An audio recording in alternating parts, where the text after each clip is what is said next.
नमस्कार दोस्तों and welcome back to my channel जहां आपको मिलता है सिर्फ और सिर्फ एंटरटेनमेंट। और आज मैं लाया हूं मून नाइट का 27वां इशू। तो यार वीडियो पे नए हो तो वीडियो को लाइक कर देना और चैनल को सब्सक्राइब कर देना।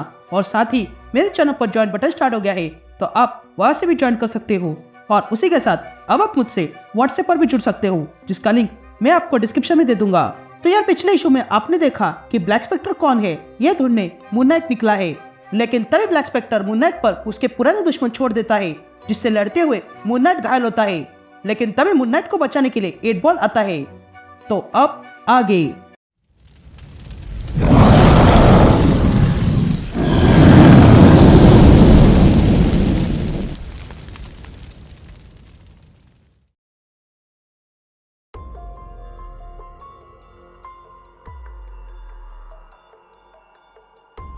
All right gang. तो इशू की शुरुआत में हम हंटर्स मून को देखते हैं जिसने मून नाइट को बुलाया था, क्योंकि हाल ही में हंटर्स मून की लड़ाई वाइब्रो नाम के बंदे से हुई थी जिसके कारण वाइब्रो कोमा में चला गया था। तभी हंटर्स मून मून नाइट से पूछता है कि तुम्हें कोई आइडिया है ये काम करेगा, जिस पर मून नाइट कहता है कि तुम्हारे पास कोई और आइडिया है, जिस पर हंटर्स मून मून नाइट से पूछता है कि तुम्हारे दोस्त सॉर्सरर है ना, जिस पर मून नाइट कहता है कि क्लियर स्ट्रेंज अपने माँ की शादी में गई है और वो वहाँ पे बिजी है, इसलिए जो कुछ भी करना है वो हमें ही करना होगा। तभी हम जेनेटर को देखते हैं जो सिर्फ मून ये बात कर रहा था। यहाँ सीन शिफ्ट होती है और हम मिडनाइट मिशन देखते हैं जहाँ पर वाइब्रो को लाया गया था।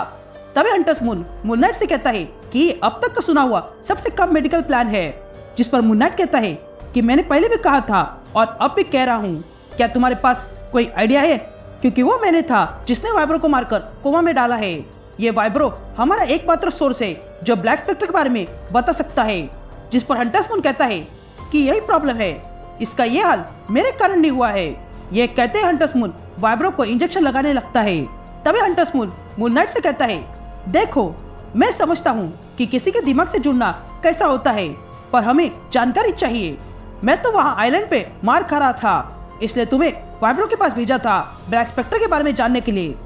मुझे किसी भी हाल में ब्लैक स्पेक्टर चाहिए। तभी हंटर्स मून एक सॉल्यूशन बनाता है और मून नाइट से कहता है कि अगर ये काम कर गया तो तुम ब्लैक स्पेक्टर तक पहुंच जाओगे। ये कहते हैं मून नाइट और हंटर्स मून वो सॉल्यूशन पी लेते हैं और तब वे दोनों बेहोश हो जाते हैं। तभी हमें मून नाइट की आवाज सुनाई देती है जो हंटर्स मून से कहता है कि हमें किसी भी हाल में जानना होगा कि वाइब्रो क्या जानता है और इसलिए हमें उसके दिमाग में घुसना होगा। मैं एक बंदे को जानता हूँ जिसका नाम लियोनार्ड हाउली है, यानी कि जेनेटर, जिसका पसीना साइकिक ब्रिज की तरह काम करता है, जिसके कारण ही वो लोगों को कंट्रोल करता था। मैंने उसके माइंड को नष्ट कर दिया पर वो अब भी जीवित है, तो इसलिए मेरे पास एक प्लान है। हम उसके पसीने को प्राप्त कर लेंगे और फिर हाउली को माध्यम बना के वाइब्रो के दिमाग में घुस जाएंगे और फिर जान लेंगे कि वो क्या छुपा रहा है। ये कहते हैं मून नाइट और हंटर्स मून उस प्लान अनुसार वाइब्रो के माइंड में घुस जाते हैं। तभी वे दोनों आगे बढ़ते हैं, लेकिन तभी मून नाइट और हंटर्स मून को सामने वाइब्रो दिखाई देता है, जिसे देखकर हंटर्स मून कहता है ये रहा वो। लेकिन तभी मून नाइट और हंटर्स मून देखते हैं कि वाइब्रो एक आदमी के पीछे पड़ा हुआ था। यह देखकर मून नाइट और हंटर्स मून हैरान रह जाते हैं। यहाँ वो आदमी वाइब्रो से अपनी जान बचाकर भाग रहा था, लेकिन तभी वाइब्रो उस आदमी के बहुत ही समीप आ जाता है। तभी वाइब्रो मून नाइट और हंटर्स मून पे अटैक कर देता है। तभी मून नाइट वाइब्रो को जोरदार पंच मारता है और देखता है कि वहाँ पर जेक और स्टीवन आ चुके थे।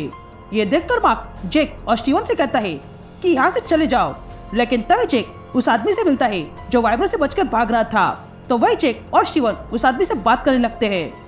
या वाइब्रो हंटर्स मून को मारने जाता है, लेकिन तभी हंटर्स मून उसके अटैक को डॉज करता है और वाइब्रो को जोरदार पंच मारता है। तो वही मून नाइट भी वाइब्रो को जोरदार पंच मारता है, जिस पर वो आदमी कहता है कि मेरा नाम एल्टन है और मैं गिर रहा था और फिर मैं यहाँ आ गया। जिस पर स्टीवन एल्टन से पूछता है कि क्या तुम साइकिक या फिर म्यूटेंट हो, क्योंकि मुझे डर है कि तुम एक सुपर विलन के दिमाग में हो जो तुम्हारे लिए अच्छा नहीं है। तभी स्टीवन की बात सुनकर एल्टन कहता है क्या कहा, साइकिक? मैं जियोलॉजिस्ट हूँ, ये सारे मॉन्स्टर्स मेरा पीछे करते हैं। लेकिन तभी स्टीवन एल्टन को शांत रहने को कहता है। तभी जेक एल्टन से पूछता है कि क्या तुम ब्लैक स्पेक्टर ये नाम जानते हो, जिस पर एल्टन कहता है हाँ, ब्लैक स्पेक्टर ये वही नाम है जिसकी ये लोग पूजा करते हैं, क्योंकि वो इन लोगों को रिवेंज देगा। जिस पर स्टीवन पूछता है रिवेंज, लेकिन कैसे? जिस पर एल्टन कहता है कि सब पे, इस पूरे सिटी पर। यह कहते हैं हम वाइब्रो को देखते हैं जो अकेला हंटर्स मून और मून नाइट से लड़ रहा था। यहाँ एल्टन कहता है कि ये ब्लैक स्पेक्टर पूरे मैनहट्टन को मारना चाहता है, वो इस पूरे सिटी को मरते हुए देखना चाहता है।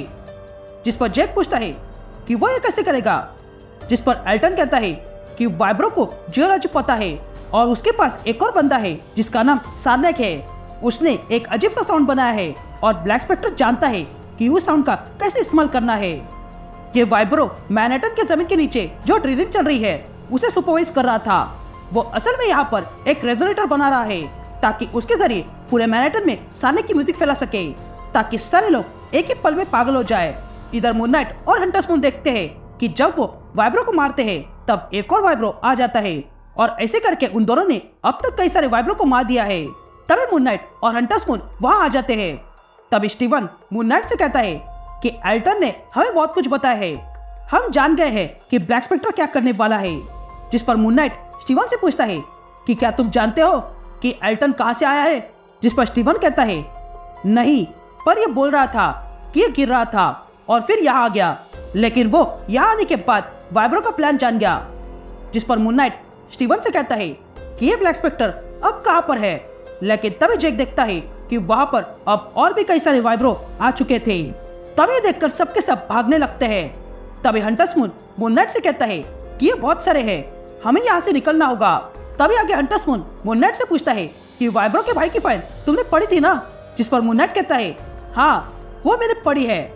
जिस पर हंटर्स मून पूछता है कि क्या तुम जानते हो कि वाइब्रो कहाँ से आया है और क्या तुम उसका असली नाम जानते हो। यह सुनते ही मून नाइट चौंक जाता है और तब मून नाइट हंटर्स मून से कहता है कि मुझे एल्टन से कुछ बात करनी है, तो क्या तुम इन्हें थोड़ी देर रोक सकते हो। जिस पर हंटर्स मून कहता है कि मैं इन्हें अकेले नहीं रोक सकता हूँ।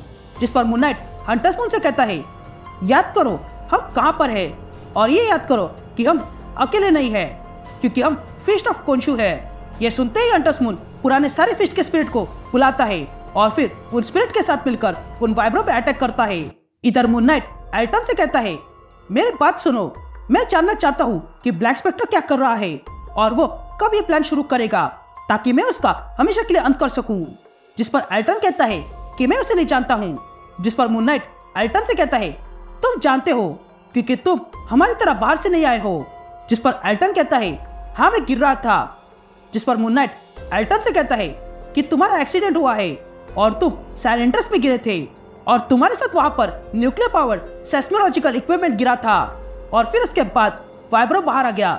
ये सारे वाइब्रो तुम्हें मारना चाहते हैं क्योंकि तुम उनका आखिरी हिस्सा हो जो अच्छा है। ये सुनते ही एल्टन मून नाइट से कहता है कि वो ओलंपस रूम में है। यह सुनते ही मून नाइट एल्टन को थैंक यू कहता है। तभी एल्टन मून नाइट से कहता है कि तुमने मुझे उम्मीद दी है और अब मैं और नहीं भागूंगा, मैं लड़कर इनका सामना करूंगा, तुम जाओ यहाँ से मून नाइट। तभी मून नाइट हंटर्स मून से कहता है कि हमें यहाँ से निकलना होगा। जिस पर हंटर्स मून नाइट से पूछता है कि क्या तुम्हें वो मिल गया जो तुम चाहते हो। जिस पर मून नाइट कहता है हाँ, वो मिल गया। या हम एल्टन को देखते हैं जो अकेला उन सारे वाइब्रो से लड़ने जाता है और कहता है आ जाओ सारे के सारे आ जाओ, आज मैं तुम्हें दिखाता हूँ मैं क्या हूँ। यहाँ सीन शिफ्ट होती है और हम ब्लैक स्पेक्टर को देखते हैं जिसने ज़ोडियक को अपनी टीम में शामिल कर दिया था। तभी ब्लैक स्पेक्टर कहता है वाइब्रो मर चुका है और अब मून नाइट को हम तक पहुंचने में अधिक समय नहीं लगेगा, इसलिए हमें जो करना है वो आज रात ही करना होगा। And that's it. ये इशू यही कंटिन्यू होता है।